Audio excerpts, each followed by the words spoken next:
안녕하세요. 창업스내기 신대표입니다. 이번 영상에서 알려드릴 내용은요, 코로나19로 경영이 어려움이 큰 소상공인의 고용유지 지원 사업에 대해서 안내해드릴 예정입니다. 자, 기본적으로 제목에서도 아실 수 있겠지만 코로나19로 인해서 매출 감소에 따른 근로자 유지가 어려운 소상공인을 대상으로 하는 정책자금 지원 사업이고요. 뭐 사실 단순하게 소상공인이라고 제가 표현을 하지만 내가 법인 사업자를 설립을 하더라도 소상공인일 수 있습니다.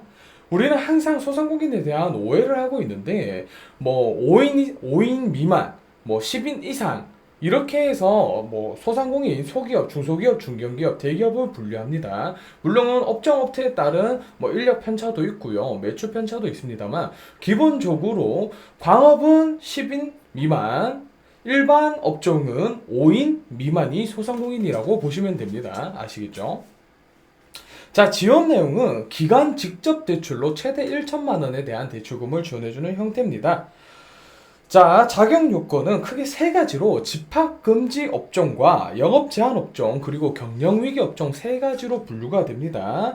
자, 기본적으로 요거는 수도권과 비수도권의 차이가 조금 있습니다. 제가 안내해 드리겠습니다. 물론 관련 표도 띄워드리면서 안내해 드릴 거니까 참고해 주시면 좋겠습니다. 자, 유흥업소 5종. 기본적으로 유흥업소 5종이라 하면 유흥주점, 단란주점, 감성주점, 헌팅포차, 그리고 콜라텍을 말합니다. 자, 수도권의 기준부터 말씀드리겠습니다. 유흥업종 5종과 홀더펌, 노래연습장, 실내체육시설, 직접 판매 홍보관, 실내 스탠딩 공연장이고요. 그리고 비수도권은 유흥업종 5종과 홀덤펍, 발음이 어렵네요. 자, 이렇게 해서 지속 관련된 내용이고, 그리고 집합금지 중에서도 완화된 부분들이 있습니다. 뭐 대표적으로 수도권을 예시로 들어드리자면 실외 겨울체육시설, 실외인데 왜 문제인지는 잘 모르겠지만 문제가 될 수도 있겠네요. 자, 그리고 파티룸, 학원, 교습소, 밀폐형 야외 스크린 골프장. 자, 그리고 비수도권은 실외 겨울 스포츠 시설과 파티룸, 이렇게 두 가지가 됩니다. 자, 그리고 두 번째, 영업 제한 업종이 있습니다. 영업 제한 업종 또한 수도권, 비수도권으로 분류되어 있고요. 수도권 같은 경우에는 식당, 카페, 숙박업, 그리고 미용업, PC방, 독서실, 스터디 카페, 직업훈련기관, 오락실, 멀티방, 놀이공원, 워터파크, 목욕장업, 영화관, 종합소매업이네요. 종합소매업. 300제곱미터 이상 규모를 가진 종합소매점입니다. 쉽게 말씀드리면은 지역 마트 있죠. 좀 큰 규모의 마트라고 보시면 되고, 비수도권 같은 경우에는 식당, 카페, 숙박업, 노래연습장, 실내체육시설, 학원, 교습소, 직접 판매 홍보관, 실내 스탠딩 공연장, 이렇게 분류되어 있습니다. 요런 업종을 운영하고 계시는 분들은 해당 지원에 참여하실 수 있다라고 보시면 됩니다. 자, 그리고 경영 위기 업종으로는 여러 가지가 있는데 표로 화면에 한번 띄워드릴 테니까 잠시 멈췄다가 확인해 주시면 좋고, 대표적으로는 영화 출판 공연, 오락 스포츠, 그리고 여행과 관련된 업종들이 대부분이라고 보시면 됩니다. 근데 뭐 해당 업종 분류 코드 같은 경우는 한번 체크해 봐 주시면 좋고, 뭐 생활용품, 화장품, 비누 및 방향제 소매업들도 있습니다. 뭐 관계가 있을 것 같기는 한데 이거는 이제 코로나19 이후에 단순 경영 위기 업종인 것 같습니다. 자, 2021년 3월 말 현재 건강보험 기준 사업장 가입 근로자 수가 1인 이상이셔야 참여가 가능하십니다. 소상공인이든 개인사업자든 법인이든. 자, 법인사업자의 경우에는 대표이사만 건강보험에 가입된 사업장은 지원 제외입니다. 아시겠죠? 한 명 이상 근로자가 있어야 된다.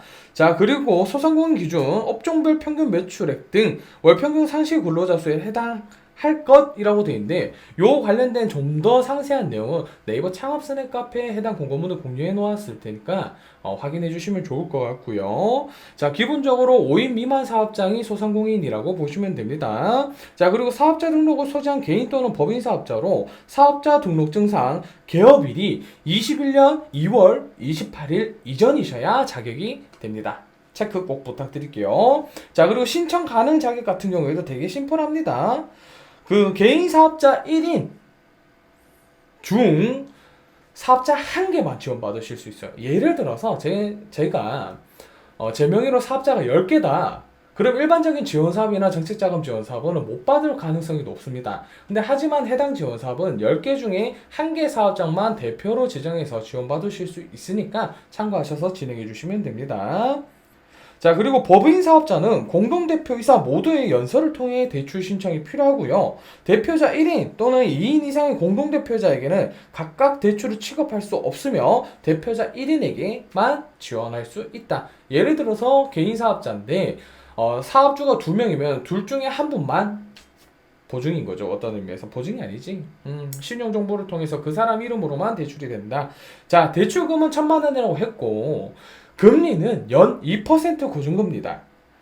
하지만 요 좀 좋은 정보가 하나 더 있는데 고용유지 조건을 충족할 경우 자녀 대출 기간 동안 금리 감면을 해주는데 1년 차는 무조건 2%, 1년 동안 유지하면은 다음 년차부터는 50% 감면해서 1%에 대한 금리를 납부하게 되어 있습니다. 자, 대출 기간은 기본 5년이고요. 2년 거치는 이자만 납부하는 형태이고 3년 원리금 균등 상환입니다. 이자와 원금을 균등해서 상환하는 형태로 자동차라든지 스마트폰 구매할 때 기본적인 방법이라고 생각하시면 됩니다. 물론 신용카드 할부 또한 마찬가지고요. 자, 신청 기간은 4월 10일부터 예산 소진 시까지입니다. 그러니까 기간은 딱히 정해져 있는 건 없지만 빠르게 신청할수록 예산을 확보하실 수 있다는 점 참고해 주시면 좋을 것 같습니다. 자, 그리고 지원 방법으로는 개인 사업자와 법인 사업자 이 지원 방법이 조금 다릅니다. 그래서 해당 지원할 수 있는 해당 사이트 링크를 공유해 드릴 거고 설명란에도 가능하면 추가해서 안내해 드릴 수 있도록 하겠습니다. 자, 평가 절차는 되게 심플합니다. 요게 신청 일자 기준으로 뒷자리를 따집니다. 생년월일 예를 들어서 89년생이면은 8, 9에 앞자리는 상관없이 뒤에 있는 숫자를 기준으로 신청 일자를 산출해내는 형태라고 보시면 됩니다. 자, 요거 같은 경우는 해당 표로 이렇게 화면 하단에 깔아 드릴 테니까 참고하시면 좋을 것 같습니다. 자, 그리고 지원 제외로는 뭐 심플하죠. 세금 체납자, 신용정보 등록자, 연체, 휴폐업, 허위 또는 부정 신청일 경우에는 제외 대상이 됩니다. 자, 그리고 혹시 신용정보 등록에 대해서 뭔가 궁금하시다라고 하시면은 내용을 간략하게 한번 설명을 드려볼게요. 신용도 판단 동보, 연체, 대위 변제, 대지급, 부도, 뭐 관련인 금융질서 문란 등에 관련된 조건을 가지고 있으신 분들은 안 된다라고 보시면 좋을 것 같아요. 뭐 되게 심플하죠. 자, 뭐 세금 과태료 체납 채무 불이행 뭐 이런 것들입니다. 자, 그래서 기본적인 내용은 여기까지고요. 제가 고용유지 당장 정책자금 받기 위해서 뭔가 유지를 하시려고 하고 무리하셔서 대출을 받아서 유지하시는 것보다는 향후 예를 들어서 정상화하는데 6개월 정도의 시간이 필요하다라고 판단이 되셨을 때 한 2배 정도를 산출하셔서 그때 동안 성장 가능한가를 명확하게 당위성을 책정하신 다음에 대출을 진행하시는 걸 추천드리고 싶습니다. 왜냐하면 결국에 이 대출을 통해서 나중에 재기하지 못하였을 때 피해를 보는 거는 근로자분들도 물론 있습니다. 왜? 고용 유지가 안 되니까. 근데 반대로 사업주는 쫄딱 망하는 수가 생기겠죠. 그러니까 꼭 조심하셔서 진행하시는 게 좋습니다. 자, 그럼 이번 영상은 여기까지고요. 구독과 좋아요, 알람 설정 꼭 부탁드리고 다음 영상에서 또 만나도록 하겠습니다, 여러분. 안녕.